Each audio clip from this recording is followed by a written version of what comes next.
হ্যাঁ ভিউয়ার্স, দেখতে পাচ্ছেন আমরা এই তো তাপসগে এলাকায় চলে আসলাম আম মাখা খাইতে।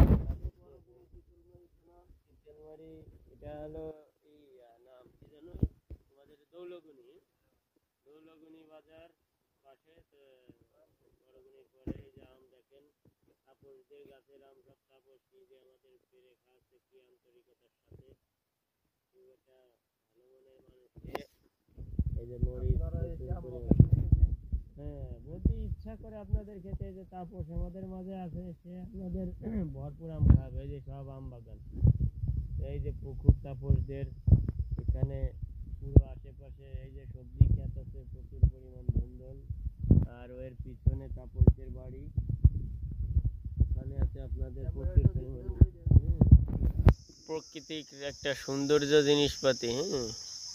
এই যে সুন্দর গাছপালা, অসাম একটা জিনিস। আর এই পুকুরের ভিতরে যে ওই যে একটা আম গাছ দেখা যাচ্ছে, ওইখানে আম পাইকে পুরো ঝুলিয়ে রয়েছে, প্রচুর পরিমাণ বিষ, মানে মিষ্টি আম, রসালো আর কি।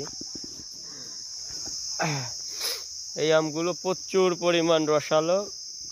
তারপর ডুব দেওয়ার সময় এখানে লুঙ্গি ভরে ঝাঁপ দিয়ে ভরে আম একটা নিয়ে প্রতিদিন। যাই হোক, এই যে এখন আমরা বিন্ডা বাজার সিন করে ফেলাবো, এখন আমাদের খাওয়ার পালা এসে পড়ছে। সবাই ভালো থাকবেন, সুস্থ একটু থাকেন, সমস্যা নাই।